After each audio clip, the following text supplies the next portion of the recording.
I'm going to start by introducing myself. My name is Julia. I use she, her pronouns, and I live on Wabanaki land. A quick visual description is that I'm a Palestinian American white woman with short brown hair, kind of pink bangs, and clear glasses. I'm wearing a green shirt, and my background is the Palestinian flag with our Centering Palestine logo on it. We have put that packet link in the chat. Go ahead and open that up. You can follow along with everything we're doing tonight. Then you don't have to worry about saving any of the links. It's all in one spot for you. This event is organized by COVID Isn't Over community volunteers, including Palestinian, Jewish, and ally contributors. I'm going to go over the short version of our community agreements, and then I'll give the news update. You may know that during our news update, we do put a content warning in place, so we pause Zoom admittance just for the 5 minutes of the news update. Once that is over, we will let folks back in. So if you ever get stuck in the waiting room for a few minutes, it's probably just because the news segment is happening. Don't worry, we will let you in. So let's go over those community agreements real quick. This event is organized by COVID cautious folks, and we ask that attendees be respectful of that intersection. What that means is that we don't discuss organizing or protesting in ways that don't take really important accessibility measures like COVID precautions. We are, of course, a pro-Palestine space and support the liberation of Palestine. We are anti-Zionist. We do not tolerate anti-Semitism or Islamophobia of any kind. We are anti-Zionist, and anti-Zionism is not anti-Semitism. Zionism is a settler colonial nationalist movement, and geopolitical powers like the US and Israeli governments have tried to make Zionism and Jewishness synonymous. This is inaccurate and only serves to further harm Jewish and Palestinian communities. We center marginalized voices, particularly Palestinians right now. We use content warnings when appropriate, and in terms of chat etiquette, we welcome questions in the chat. We just ask that we stay focused on the task at hand. With that, let's dive into our news segment. We've got awesome action items to take together. We've got a really important education segment on journalists in Gaza, so that's going to be super good and important to dig into. So let's put that content warning in place. You can turn the volume down on your computer if you don't want to hear this, and we'll put in the chat when you're done, when we're done, so that you can turn your volume back up. I do always say that especially the news segment, but our sessions in general are not geared toward kids, so I would put headphones on if you have kids in earshot. All right, let's get started. Today is day 214, and as of today, Al Jazeera reports that at least 35,287 Palestinians have been killed. Based on the number of people missing and the destruction of the reporting systems, this number is much closer, likely to 50,000. Our next topic that I have been getting a lot of questions on, within the last 48 hours, Hamas did agree to the Egyptian-Qatari temporary truce that could lead to a longer-term ceasefire. However, rather than moving forward with this agreement, Israel has begun its invasion of Rafah. This is why we need all hands on deck right now, because we need to create enough international pressure that Israel has no choice but to move forward with this agreement instead of continuing their invasion. And that brings us to our next item, which are updates on Rafah. In this latest act of genocide, the IOF ordered Palestinians to evacuate eastern Rafah, an area that had been previously marked safe for displaced Palestinians.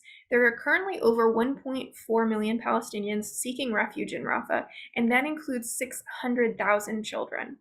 The rest of Gaza continues to face famine, aid workers are being targeted, and humanitarian aid is not able to get through the border at the moment.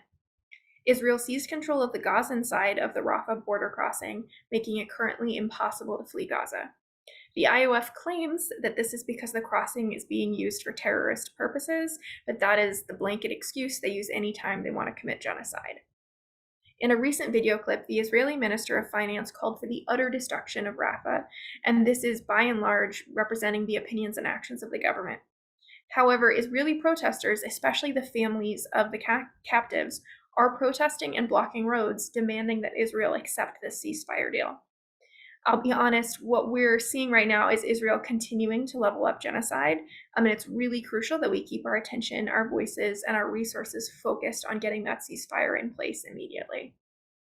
The next big topic. So there are two things the media is trying to bury right now. They're trying to bury the fact that Hamas agreed to this truce and that there could be conversation moving forward about that. and they're trying to bury the strength and impact of these college protests. As these amazing students have said, our focus needs to be on Gaza, so I'm only going to give a short update. I do encourage you, please follow the college encampments in your area. I cannot do justice to the hundreds of encampments that there are now, so please do follow them on social media and get more detailed updates there. This is kind of the higher level overview. So there are now over 170 schools that have encampments in at least 26 countries across the globe. There have been at least 2,200 campus arrests, and thanks to what began in American campuses, this week has seen an increase in international campuses joining the movement. Following the Columbia University apartheid divestment, account for more detailed updates about what's happening at Columbia, but I did want to flag that Columbia University is under federal investigation for anti-Palestinian discrimination and harassment. This could lead to acknowledgement and hopefully some protections for the many Palestinian and pro-Palestine students that have been targeted in the last 6 months. We have seen some minor and hopefully increasing victories at some of these encampments. Brown has committed to put a divestment vote on the table. The University of Minnesota has agreed to full financial disclosure, amnesty for encampers, and more. At Sewanee, the administration agreed to partially meet the demands of the protesters as well as full amnesty for the encampers. There's definitely a balance to be struck here. One of the many links that I included this week, Pal Action on Instagram has a great post about making sure that these smaller concessions don't get sold into victories that demobilize the movement. Now that college administrations see how determined these protesters are, they're anxious to create a compromise that restores the status quo without really meeting any major demands. So it's really important we keep this in mind so that we don't inadvertently slow momentum or commitment to this movement. At the same time, I really want to make sure that we're not just continually throwing Millennials and Gen Z under the bus. They're risking everything for Gaza, and we really need to continue to support them, understanding that this is going to be a long and complicated game to get all of these encampments' demands fully met. They are doing wonderful work, and they are still standing strong. Just because they're not getting as much media buzz this week, they are standing strong and really doing wonderful work. The last thing I wanted to mention about these colleges is another way that we could increase the strength of these protests is for unions to get involved. A lot of unions have already called for a ceasefire, which is fantastic, but if unions were to authorize strikes for their unionized workers on campus, that would really be a huge show of solidarity that could continue to boost this movement. You can check out that last article in this section to read more about the possibilities there. I'm keeping it short tonight for the news, so just a couple more updates. Another huge, there's so much news to keep up with. Another huge piece of news, Israel followed through on its threats and has banned Al Jazeera. Nothing screams guilt like governments banning journalists. So this means that all of Al Jazeera's offices and broadcasts in the country are shut down. The Israeli government cites that Al Jazeera is a so-called security threat, which sounds awfully familiar to the kind of rhetoric we're hearing around the TikTok ban in the US. So for now, definitely continue to support Al Jazeera, and we will keep you updated on action items you can take to support getting all journalists back into Gaza. I wanted to touch on some international updates as well. In Sudan, Darfur is on the brink of starvation as the fighting intensifies. To get the necessary aid to civilians, the aid groups need to have unimpeded access to conflict zones, right? So the international community is really failing here. They need to step up and protect civilians. We actually have an action item tonight specifically about this, helping to either ask our government to stop the war in Sudan or ways that you can help support folks in Sudan. So definitely read those articles I linked further for more detailed updates. I also wanted to mention that this past Friday in the DRC, bombs targeted sites where displaced people were sheltering near Goma. This left 12 dead, including 7 children, and many more injured. These latest bombings are just one instance of escalating violence in eastern Congo by the M23 rebels, and it continues to jeopardize displaced folks and increase the humanitarian crisis. So it's really important that we amplify Congo voices right now because they're just not being heard. I've included some Instagram and TikTok updates in this news section, and definitely go check those out, boost them, save them, that kind of thing to help amplify those voices. My last topic was a very cool submission by one of our volunteers that I think will really resonate with our group. So I wanted to mention it here. We were debating. It's kind of an action, kind of a news update, but we can't do it right now. So we want you to to have it on your radar for later. So this is a digital campus encampment. So I'm going to just read a little blurb because they explain it well. We are building digital student encampments for disabled students and others who cannot attend encampments in person for safety reasons. This project is led by Claudia Alec, J. Mace III, and those most impacted. So go check it out. You'll see more on their website, but you can volunteer to be involved in this encampment. And when I say volunteer, they're just trying to get people into the Gather Town, it's an online community space if you've not heard of it. So you can put your level of involvement if you just kind of want to sit back and explore, or if you want to be more involved. There's a lot of options. So I just thought that was so cool to see popping up and meeting a need that I don't think has really been met otherwise. So definitely check that out. I'm ending on a slightly happier note. So definitely support if that is interesting to you. With that, let's lift our content warning. We're going to go to our action section. The first thing we're going to do is some follows to keep our news feeds on the Rafah invasion. We'll get more into that in a second. We're going to help. This is really cool and a little more specific. This is helping restore evacuation funds. So yes, right now it is very hectic in Rafah in terms of being able to get out. But what we see with a lot of these GoFundMes and similar things is that social media likes to take them down. So if Instagram or GoFundMe gets a bunch of emails from people saying, don't take this down, this was real, then it helps to restore those funds, or it helps to restore the campaign. So that's going to be our second item. It's really just sending an email, but that's kind of the context. If you're in the US, we've got a specific email to our Congress folks about stopping the war in Sudan. Whereas if you're not in the US, we have some really good link trees that you can boost to help Sudanese evacuees. So just a little different depending on your location. And then the last thing we're doing tonight is another email that anyone can send from anywhere that is to stop suppressing students who are fighting for Gaza.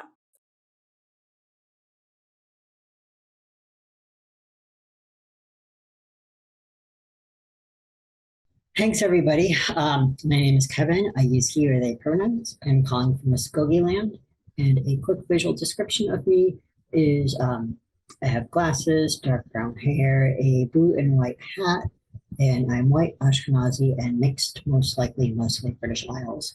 Okay, so we are going to be focusing on media freedom and accuracy, more specifically biased coverage and the targeting and blocking of journalists.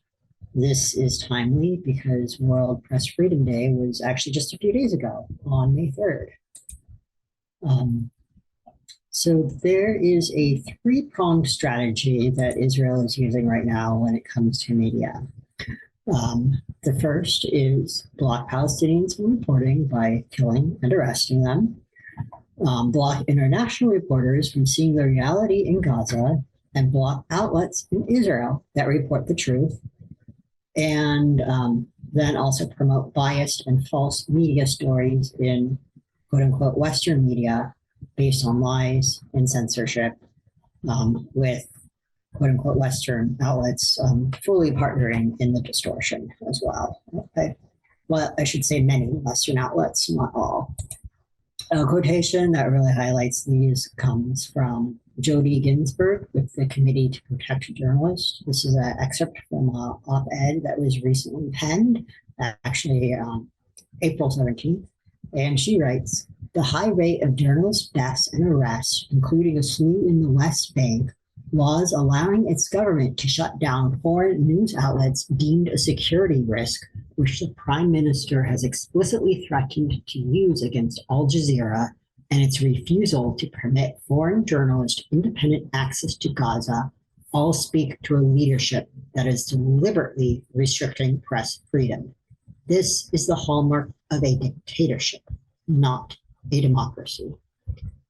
And then just to note, Israel actually did go ahead and ban Al Jazeera on May 5th. So just a few days ago, and right before invading Rafah and right after Press Freedom Day. Okay, so looking at the first part of this three-pronged strategy, blocking Palestinians from reporting by killing and arresting them. Let's dive into that a little bit more.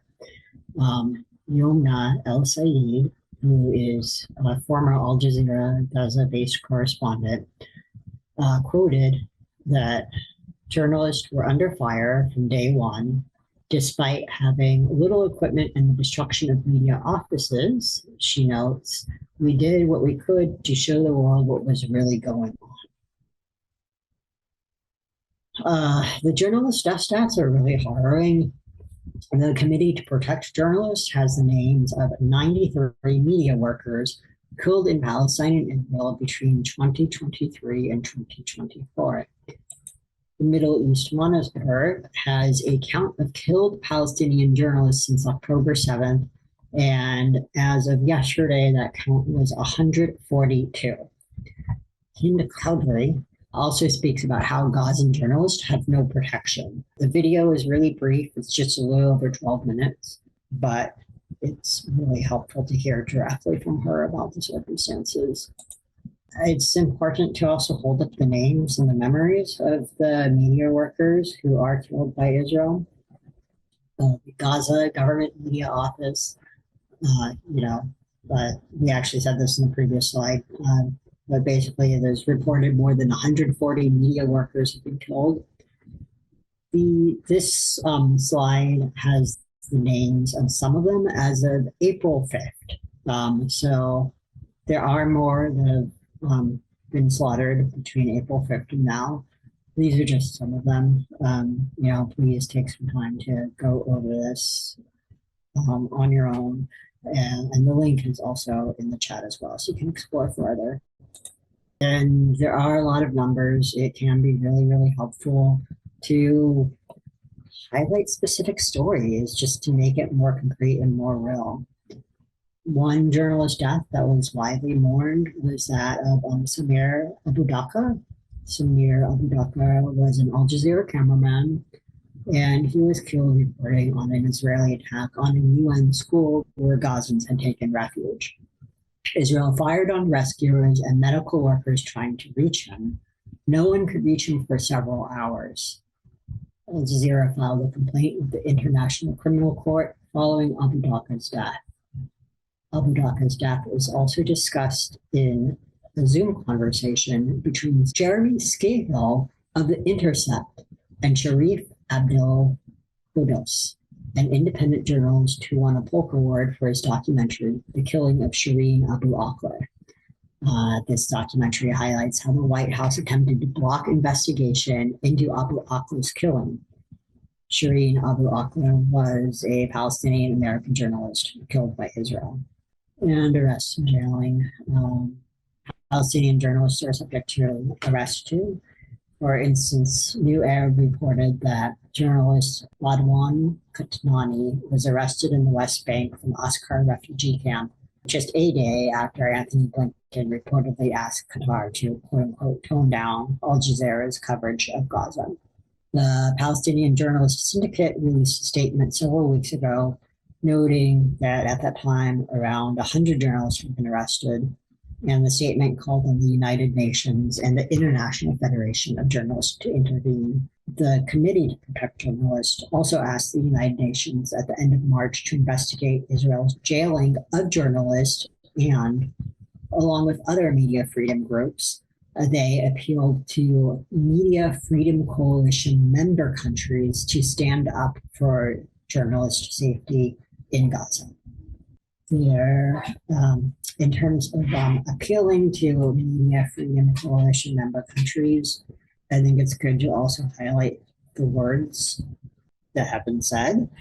So the appeal notes that action is required from member states of the Media Freedom Coalition to consistently and publicly call for the treatment of Palestinian journalists who continue to report from Gaza in spite of the risk as civilians accorded to established norms of international humanitarian law, as well as urging for the immediate and unfettered access of international journalists to Gaza. Despite recent UN figures that at least 122 journalists have been killed, the collective official silence of the Media Freedom Coalition member states as a group regarding these killings with increased evidence of journalists being specifically targeted, along with the lack of actions to ensure that international journalists can access and report from Gaza, seriously diminishes our collective ability to credibly stand up for media freedom globally. A few Palestinian journalists stood up are on this slide. And it's important to remember that journalists in Gaza are risking their lives to survive and get us news of what is happening. So we can witness the genocide, continue trying to stop it, and so that one day redress might be obtained. Their brave work is priceless, and it is wrong that they, along with millions of Gazans, have been forced into this situation where they're being forced to be brave. In the light of the onslaught, some children in Gaza have started reporting too, to get their stories out. This is all wrong, and we can meet and honor the journalists in Gaza by highlighting their voices and following their news. So a few journalists, many people may know Bisan already, in Cowdrey, you may also be following her already, Del Albaz, and then two children. There's Samaya Musha, who was 11, and Lama Abu Jamas, who was 9. Lama was evacuated to Egypt recently, but continues to share about Gaza and her experience in wanting to go home. And some press organizations you can promote include Hawassil, which is the Palestine International Forum for Media and Communication. They're on Facebook. They also have a website. They post on Facebook every few months. They are located in Turkey. And the former Palestinian journalist has a Twitter or X account. You do have to have an account to see their page. They haven't posted in a while. Their last post was 2015, but they do still exist, and they are Gaza-based. And also, thanks to a volunteer for checking their page. There have been a few awards, too, that Palestinian journalists have gotten in recognition of their coverage. Palestinian journalists received the UNESCO Press Freedom Award. And then there's another award, a Pulitzer Prize Special Citation. The award, though, went to, quote unquote, journalists and media workers covering the war in Gaza. It doesn't specifically name a Palestinian journalist. Granted, the criteria for journalism awards is limited to those whose work appears in U.S. media, but not naming Palestinian journalists I find really problematic. Because it means the Pulitzer is also then going to outlets that intentionally publish lies. So, for example, the Washington Post and the New York Times received multiple awards despite having increasingly low quality and biased reporting. The Times won an award for international reporting, yet several analyses have shown their reporting on Gaza to be biased, and they have also published patently false stories that have been exposed by actual investigative journalists. Pulitzer Prizes are associated with Columbia University. The Times came under similar attack for their coverage on quote unquote weapons of mass destruction for Iraq. Okay, so the second prong is blocking international reporters from seeing the reality in Gaza, and then also blocking outlets in Israel that do report the truth. There is a statement from the Foreign Press Association regarding foreign press access to Gaza. They note that they're alarmed that 6 months into the war, Israel continues to bar international reporters from entering any part of the Gaza Strip independently. The barring of independent press access to a war zone for this long is unprecedented for Israel. It raises questions about what Israel does not want international journalists to see. Israeli authorities have repeatedly rejected appeals for access in private meetings and a Supreme Court ruling. They have cited a variety of security-related and logistical arguments. The military has granted a small number of opportunities for an even smaller number of media outlets to enter Gaza under military escort. And at the same time, Palestinian journalists inside Gaza have faced unprecedented threats and harm while bravely covering the story. The decision whether to be on the ground should be up to each individual international media outlet. The blanket ban has limited the world's ability to witness the true cost of the war on all sides. The Foreign Press Association calls on authorities to grant the international media expanded and unfettered access to Gaza. 6 months is far too long. Since Israel has blocked international journalists from accessing Gaza, the majority of news about Gaza has come from residents in Al Jazeera. On April 1st, Israel passed a law that would allow it to shut down media outlets that it labels a quote-unquote national security threat. And then on Sunday, May 5th, Israel shut down Al Jazeera. The ban includes not just Al Jazeera's website and broadcasting, but anything that has the option of entering or accessing the website, even passwords that are needed, whether they're paid or not, and whether they're stored on Israeli servers or outside of Israel. The ban allows Israel to confiscate phones used for recording news. And Al Jazeera may not be the only media outlet shut down by Israel. For instance, Haaretz, which is an Israeli media outlet, has been threatened with sanctions before the law passed for, quote-unquote, sabotaging Israel in wartime. Haaretz may have to choose between being shut down or censoring their coverage. Plus, 972 was founded by Palestinian and Israeli journalists. We've actually cited their work before. They may also be at risk as well. Many people believe the ban was timed to prevent reporting on Israel's invasion of Rafah. Now is a time to follow and boost social media from people in Rafah, especially because of this media outlet. Notably, as of Monday, the New York Times, Washington Post, and Los Angeles Times did not have news of Israel shutting down Al Jazeera on their main sites. Here's another quotation from Nina El Said that speaks to access. This is something that is unprecedented and has not happened anywhere else in the world. But yet, international journalists have given up on that right to access Gaza. The news that Israelis predominantly have access to are talking points from the Israeli government and army. There are videos of Israelis blocking aid into Gaza that are obviously very chilling and also indicate deep complicity in war crimes and genocide. And we also have to consider the context in which these actions occur.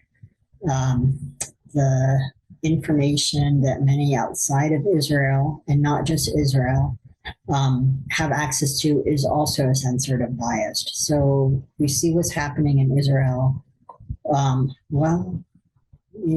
It's what's happening outside of Israel in terms of what news we have access to is not necessarily much different.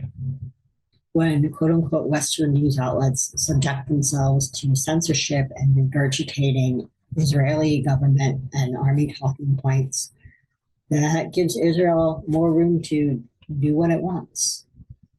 Information deeply shapes how we see and orient ourselves to the world. So have to do what we can to not let Gaza and Rafah fade out of sight and to push for accurate media coverage. So again, this speaks to the importance of following and boosting socials from Gaza and also spreading the word about Israel's attack on media that actually does accurately report what is happening in Gaza, and that they're only allowing media through that they're approving. And that leads us really well into discussing biased and false media stories. In a situation where a government has been credibly accused of singling out journalists for violent attacks in order to suppress information, to give that government a heightened role in deciding what is news and what isn't news is really disturbing. In terms of media bias that was observed at the beginning of the genocide on TV, there was an analysis shared on the column by a Palestinian American quantitative researcher. This was in November. And they noted a few themes. So in 1 month, one is one Israeli army spokesperson spoke 44 times on CNN, Fox, and MSNBC, saying that schools, universities, homes, churches, and mosques were all appropriate targets. He offered no proof and was basically not challenged. The news actually even agreed with him, at least in one instance, that hospitals were an appropriate target. Israelis got more mention on CNN, Fox, and MSNBC than Palestinians. And by October 24th, there were 95,468 mentions of Israelis, but only 18,982 mentions of Palestinians. The approximately 230 Israeli hostages were mentioned more on CNN and Fox than the vastly larger number of 11,000 plus Palestinians killed at the time of this analysis. The 3,000 plus Palestinian children killed by Israel were mentioned less than the approximately 30 Israeli children killed by Hamas. The word massacre was used to describe Israeli deaths, but not Palestinian deaths, unless it was used in an interview by a Palestinian or an ally saying it, or unless the media reporters diminished it by saying what is being called beforehand, what is being called a massacre. In terms of print media, we see similar bias. So on January 9th, The Intercept reported analysis of coverage of Palestine and Israel, looking at the Washington Post, the Los Angeles Times, and the New York Times. They found that for every 2 Palestinian deaths, Palestinians are mentioned once, and for every Israeli death, Israelis were mentioned 8 times. So that's a rate that's 16 times more per death than that of Palestinians. The word slaughter was used by editors and reporters to describe killing Israelis versus Palestinians in a 60-1 ratio. And the word massacre was used to describe killing Israelis versus Palestinians in a ratio of 125-2. The word horrific was applied to killing Israelis versus Palestinians at a ratio of 36-4, so 9 times. Palestinian children being killed is also grossly underreported. More Palestinian children died in the first week of the Gaza bombing than during the first year of Russia's invasion of Ukraine, of Ukrainian children. Yet, the New York Times, Washington Post, and Los Angeles Times ran multiple personal sympathetic stories highlighting the plight of children during the first 6 weeks of the Ukraine war without doing the same for Gaza. These publications also had multiple pieces on the perils of reporting the Ukraine war in its first 6 weeks. It appears that 8 times more journalists were killed in the first 6 weeks of the attacks on Gaza, though, than were killed in the first 6 weeks of the attack on Ukraine. And again, the issue here is, Ukraine should have this coverage. It's important, and Ukraine needs this coverage. It's just that Gaza also should have this coverage and also needs this coverage. And then another theme was that anti-Semitism was covered disproportionately more than Islamophobia. There were 549 mentions of anti-Semitism compared to 79 mentions of Islamophobia. And this was before the whole campus anti-Semitism hearings that Republicans pushed. 87% of discrimination mentions were related to anti-Semitism compared to only 13% related to Islamophobia. Also to bring that home. Okay, so then the next slide mentions a very visceral example of racism. If you wish to mute, you can go ahead and do so now. And then actually we'll have a slide that says when the content note is lifted. Um, okay, so um, here's a disturbing quotation. Um, Major U.S. newspapers disproportionately emphasized Israeli deaths in the conflict, used emotive language to describe the killings of Israelis but not Palestinians, and offered lopsided coverage of anti Semitic acts in the U.S. while largely ignoring anti Muslim racism in the wake of October 7th. For several major U.S. newspapers, they consider this to be okay. Major U.S. newspapers also see no problem with publishing blatantly racist text, for instance, comparing Arabs in sex. This is actually something that was in the New York Times. And just a note here, the link is to a commentary on the article, but not to the actual article itself. So you do have one there removable if you wish to learn more. Okay, and then that content note is lifted.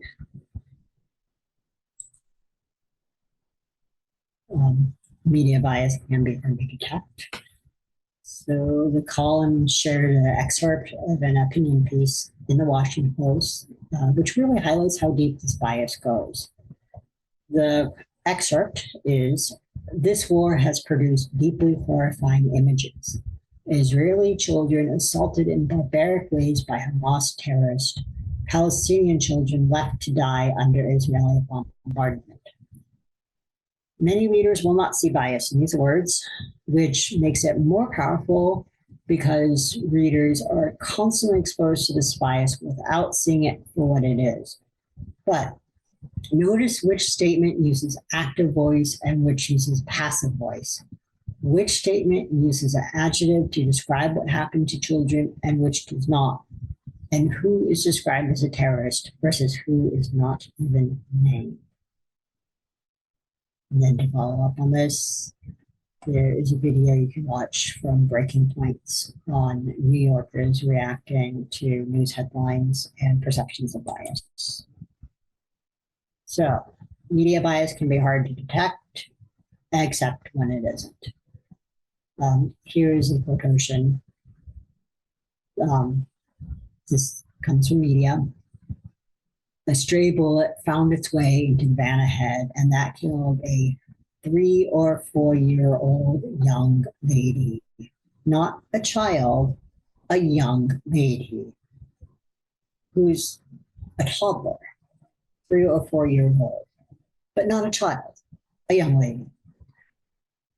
This lady was Rakaya Ahmed Odeh Jahalan. So then diving in just a little deeper, we're going to look at CNN and the New York Times a little bit more in depth. All CNN coverage on Palestine and Israel is reviewed by CNN's Jerusalem Bureau, which is subject to Israeli censorship on both topics and articles. All foreign reporters must agree to Israeli censorship in order to get a press pass. CNN actually hired a former Israeli soldier from the military spokesperson unit to report on Gaza when the assault started. So they hired an Israeli army person to do propaganda. There's been news that very recently after all this started, on October 26th, CNN actually directed staff on what language to use and not use when reporting on Gaza. The email, in part, read that Hamas controls the government in Gaza, and we should describe the Ministry of Health as Hamas controlled whenever we are referring to casualties, statistics, or other claims related to the present conflict. If the underlying statistics have been derived from the Ministry of Health in Gaza, we should note that fact and that this part of the ministry is Hamas controlled, even if the statistics are released by the West Bank part of the ministry or elsewhere. And the directions also told reporters to remind our audiences of the immediate cause of this current conflict, namely the Hamas attack and mass murder and kidnap of Israeli civilians. Nothing to do with the last 75 years. CNN staff have raised concerns about these policies. One CNN staff said, CNN's coverage of the Israel-Gaza war amounts to journalistic malpractice. CNN staff relayed that many staff have been pushing for more content from Gaza to be alerted and aired. By the time these reports go through Jerusalem and make it to TV or their homepage, critical changes from the introduction of imprecise language to an ignorance of crucial stories ensure that nearly every report, no matter how damning, relieves Israel of wrongdoing. CNN made an internal decision to not report most Hamas statements and to editorialize statements from Hamas that they do share. A similar policy does not exist when interviewing Israeli government or military officials, and CNN has reported Israeli claims that have not held up to fact-checking. When Hamas denied claims of beheading babies, one member of CNN's internal censorship team dismissed this because, quote unquote, we literally have video of these guys, of these militants, of these terrorists doing exactly what they say they're not doing to civilians and to children. Except CNN did not and does not have such video because it doesn't exist. CNN then chose to say that Biden had seen non-existent photos of beheaded babies. After the US announced no such photos were seen by Biden, CNN then decided to say that the claim could still be reported while noting Hamas denied it. Just blatantly false information going out with CNN's blessing. Okay, so then what about the New York Times? The New York Times has a similar internal censoring as CNN. Journalists have been told to limit use of words such as genocide, ethnic cleansing, occupied territory, Palestine, and refugee camp. The New York Times has connections to a group called the Committee for Accuracy in Middle East Reporting and Analysis, or CAMERA. This name is really misleading because the organization actually functioned to push media to quote unquote correct stories it does not like, dox journalists, and boycott media organizations that it does not think are subservient enough to their bullying. There's other conflicts of interest with the New York Times. At least 3 reporters had adult children join the Israeli army, and this is crucial context, while the reporters were covering Israel and Palestine. Another reporter cited an Israeli security organization that her spouse worked at, and again, highlight without noting the relationship. Okay, so now we're going to put content note into effect for discussing sexual violence and the veracity of sexual violence claims. If you want to mute, you can do so now, and we have a slide saying when the content note is over. Okay, so what about the New York Times? The New York Times ran a piece called Screams Without Words. It was about supposed widespread systematic sexual violence by Hamas on October 7th. And the piece won a George Polk Award, and it was released in December at a point of time that shaped how the US thought about the war and also gave impetus to support Israel's aggression. This is very, very much a Cliff Notes version. You're going to have to dig into the references a little bit more for more. There's a lot of detail on fact checking and debunking the story. It's really, really disturbing. I'll just give you that warning. So the Cliff Notes version is the story did not hold up to fact checking. It was not based on any forensic evidence.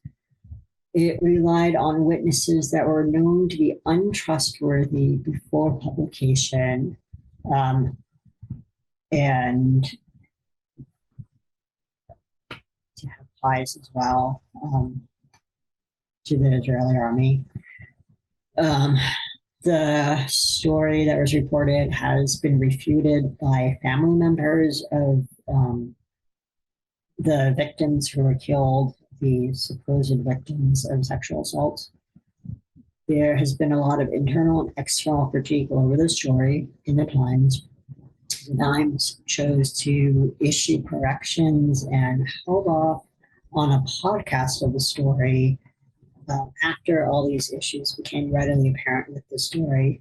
However, this is really important. The Times has not actually retracted the story, and they've also failed to report on how investigations into sexual violence on October 7th have not found widespread evidence of sexual violence. Rather than admit their problematic coverage, the Times decided to launch an internal probe to identify leaks, and that probe has been seen as targeting Arab workers. If you want to dig into these more, here are some additional references. These reports are very, very detailed. It's hard to read again, but the reporting does a very good job on debunking these claims. And we want to acknowledge that many people are affected by sexual violence, and many survivors are not believed and instead are scapegoated. This is one of the things that makes this story of widespread sexual violence on October 7th and its fact-checking especially difficult.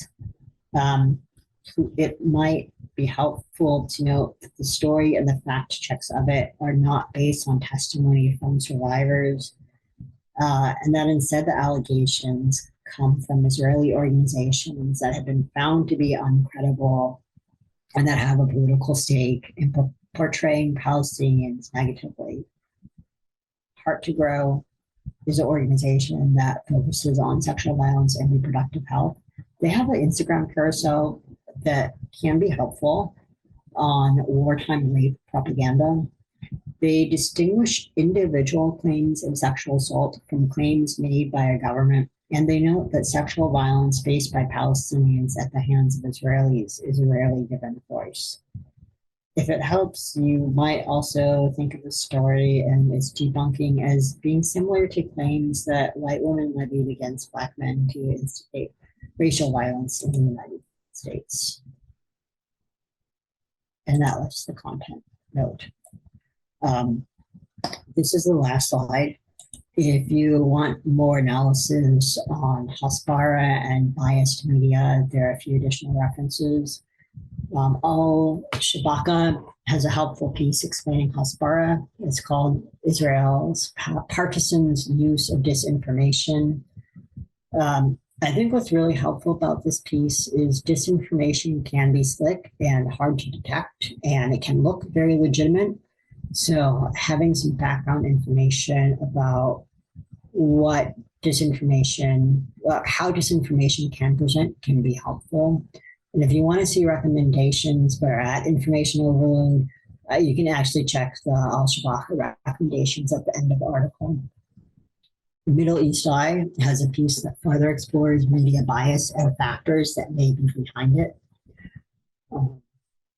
Al-Shabaka has another piece that explores how Orientalism, anti-Arab racism, shapes media coverage in Palestine. And The Intercept has a piece that looks at generational divides in how people access information. Basically, what it boils down to is older people in the US might not have the same information that younger folks have and may need more support to access higher quality media. The takeaway is media bias, disinformation, and co-option affects and is toxic for everyone. And that is a wrap. Thank you, everybody.